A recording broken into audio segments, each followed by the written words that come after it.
নিজ হাতে এরকম পারফেক্ট টেস্টি পিৎজা বানিয়ে বাসার সবাইকে খাওয়ালাম। আজকে আমি পিৎজা বানাবো পাউরুটি দিয়ে। বাসায় ছিল এই পাউরুটি গুলো। আমাদের বাসায় সবাই কম বেশি পিৎজা খেতে অনেক পছন্দ করে, মানে সবাই ফাস্ট ফুড লাভার। তো ভাবলাম কেননা পিৎজা বাসাতেই বানিয়ে ফেলি। আর সত্যি বলতে লাস্টে দেখলে তোমরা বুঝতে পারবা এত সুন্দর হয়েছে দেখতে, আর খেতে একদম রেস্টুরেন্টের মতো পারফেক্ট পিৎজা। আমি পাউরুটি গুলোকে কেটে কেটে টুকরা টুকরা করে নিচ্ছি। আমার কাছে আশেপাশে ছুরি ছিল না, কেচি ছিল, কেচি দিয়ে টুকরা টুকরা করে নিচ্ছি। ব্যাপার না, যেটা দিয়ে করি পিস পিস হলেই হলো। আর তারপরে টুকরা করা পাউরুটি গুলোর মধ্যে আমি দিয়ে দিচ্ছি দুধ। দুধ দেওয়ার পরে পাউরুটি গুলো একদম নরম নরম হয়ে যাবে। একটু এগুলোকে গলিয়ে নিলাম। আর এরপর আমি দিয়ে দিচ্ছি একটা ডিম। ডিমটাকে ভেঙে সুন্দর করে পাউরুটির উপরে দিয়ে দিলাম সামান্য পরিমাণে বেকিং পাউডার, চাইলে স্কিপ করা যাবে। আর তারপরে দিয়ে দিলাম কিছুটা পরিমাণে সুজি। সবগুলো ইনগ্রেডিয়েন্টস ভালোভাবে আমি চামচ দিয়ে মিক্স করে নিচ্ছি। অনেকেই ভাবতে পারো এই মেয়েটাই সব কি বানাচ্ছে, বাট এইটাই হচ্ছে পিৎজা ডো। লাস্ট পর্যন্ত দেখলে বুঝতে পারবা। পরিমাণ মতো দুধ আমি অ্যাড করে দিলাম আর ভালোভাবে এই জিনিসটাকে মিক্স করে নিচ্ছি চামচ দিয়ে।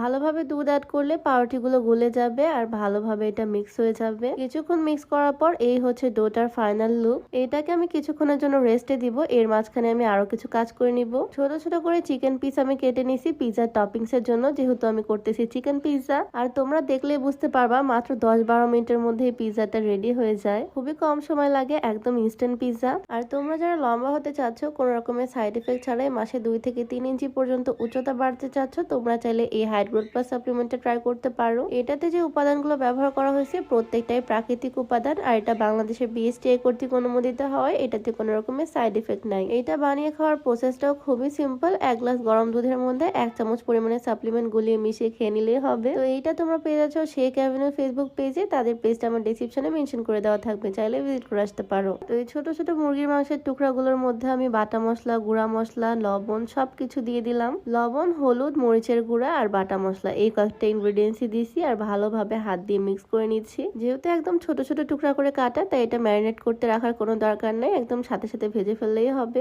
ভালোভাবে আমি গায়ে গায়ে একদম মশলাগুলো মাখিয়ে নিয়েছি হাত দিয়ে। প্যান বসাই দিলাম চুলায়, তার মধ্যে দিয়েছি তেল। এই একই তেলে আমার মাংসগুলো ভাজা হয়ে যাবে আর একই তেলে আমি পিৎজাটাও করে নিব। মশলায় মাখিয়ে নেওয়া চিকেন পিস গুলো আমি দিয়ে দিলাম তেলের মধ্যে। এটাকে আমি হাই হিটে ভেজে নিচ্ছি। ফুল কুক হওয়ার দরকার নাই, ভেতরটা একটু জুসি জুসি ভাব রাখবো। 5-7 মিনিট মতো টাইম নিয়ে আমি ভালোভাবে চিকেন পিস গুলো ভেজে নিচ্ছি। উপর দিয়ে যখন এরকম একটা ডার্ক ব্রাউন কালার চলে আসবে, তখন আমি চিকেন পিস গুলোকে তুলে নিচ্ছি। ছোট ছোট মাংসের টুকরা গুলোকে উঠিয়ে আমি এক সাইডে রেখে দিলাম। আর আমি যে সাইডে রেস্টে রাখছিলাম পাউরুটির ডো, সেটা আমি দিয়েছি এই তেলের মধ্যেই। ডোটাকে ভালো মতো প্যানের মধ্যে ঢেলে নিলাম আর তারপরে চামচ দিয়ে ছড়াই দিচ্ছি, যাতে পুরো প্যানে সমানভাবে ছড়িয়ে যায় আর জিনিসটা দেখতে এরকম গোল হয় পিৎজার মতো। যতটুকু পসিবল আমি ছড়ায় ছড়ায় শেপ দিয়ে নিচ্ছি, তারপর আমি ঢেকে দিলাম। এই পর্যায়ে আমি লো হিট রাখছি, হাই হিট রাখলে পুড়ে যাবে এক পাশটা। 2 থেকে 3 মিনিট পর আমি এটাকে ভালোভাবে উল্টে দিব। পিছনের পাশটা দেখো খুব ভালোভাবে কুক হয়ে গেছে। এখন এটার মধ্যে আমি দিয়েছি টমেটো সস। তোমাদের কাছে যদি পিৎজা সস থাকে তাহলে সেটা ইউজ করতে পারো, আমি এখানে টমেটো সস ইউজ করতেছি। সসটাকে ভালোভাবে চামচ দিয়ে ছড়াই দিচ্ছি ফুল পিৎজাতে, যাতে প্রত্যেকটা স্লাইসে প্রত্যেকটা বাইটে সমানভাবে সস আসে। সস দেওয়া শেষে আমি দিয়েছি চিজ। গ্রেট করা চিজ গুলোকে আমি হাত দিয়ে উপর থেকে ছড়াই ছড়াই দিচ্ছি, একটু বেশি করে দিয়ে দিলাম ফুল পিৎজাতে। এটা হচ্ছে ফার্স্ট লেয়ার। এখন কিন্তু পুরাটাই করতেছি একদম লো হিটে। 1 থেকে 1.5 মিনিটের মধ্যে চিজ গুলো এরকম গলে যাবে। তারপর আমি দিয়েছি চিকেনের পিস গুলো। পিৎজার উপর দিয়ে আমি সুন্দর করে ভরপুর করে ছড়াই দিচ্ছি, যাতে ফুল পিৎজাটা একদম চিকেন চিকেন হয়ে যায়। দেখো পুরাটাতে আমি সুন্দর করে ছড়াই দিলাম। আর টপিংস এর জন্য আমার কাছে আছে একটা টমেটো, একটা পেঁয়াজ আর 2-3টা কাঁচামরিচ। এর বেশি বাসায় এখন ক্যাপসিকাম বা বেল পেপার কিছুই নাই, তাই টমেটো, কাঁচামরিচ আর পেঁয়াজটাকে কেটে নিলাম। এগুলোকে ইউজ করতেছি টপিংস হিসেবে। পেঁয়াজের টুকরাগুলো সুন্দর করে উপর থেকে ছড়ায় ছড়ায় দিচ্ছি। দেখো অলরেডি কিন্তু পিৎজার সুন্দর একটা লুক চলেও আসছে। এরপর আমি কিউব কিউব করে টমেটো কেটে রাখছিলাম, সেগুলোও দিয়ে দিচ্ছি ফাঁকা ফাঁকা জায়গাগুলোতে। মানে আমি টপিংস দিব একদম ভরে ভরে। একটু লম্বা লম্বা স্লাইস করে টমেটো কাটছিলাম, সেগুলোও দিয়ে দিলাম। দেন দিয়ে দিচ্ছি কাঁচামরিচ। দেখতে কিন্তু খুব কালারফুল হয়েছে, তাই না, এগুলো দেওয়ার পরে। আর সব শেষে উপর থেকে আবারও গ্রেট করে করে আমি চিজ দিয়ে দিলাম।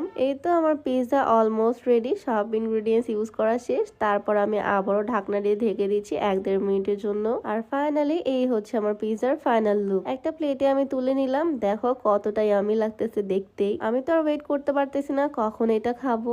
একদম চিজি চিজি হয়েছে আর দেখতে একদম দারুণ লাগতেছে। দেখেই আমার মনে হচ্ছে খেতে মনে হয় অনেক বেশি টেস্টি হবে, তাই তাড়াতাড়ি আমি ছুরি নিয়ে এসে কাটতে শুরু করে দিলাম পিৎজাটাকে। বাসার সবাই খাবে, তাই সবার জন্য পিস পিস করে নিলাম। আর সত্যি বলতে সবাই খেয়ে বলছে এটা অনেক টেস্টি হয়েছে। 10 মিনিটে জাস্ট বাসায় থাকা ইনগ্রেডিয়েন্টস গুলো দিয়ে এত টেস্টি পিৎজা বানিয়ে ফেললাম আজকে নিজেই। তোমরাও কিন্তু চাইলে বাসায় এটা ট্রাই করে দেখতে পারো, অনেক ভালো লাগবে। তো আজকের ভিডিওটা তোমাদের কাছে কেমন লাগলো অবশ্যই জানিও। তো সবাই ভালো থাকো, দেখা হচ্ছে নেক্সট ভিডিওতে। আল্লাহ হাফেজ।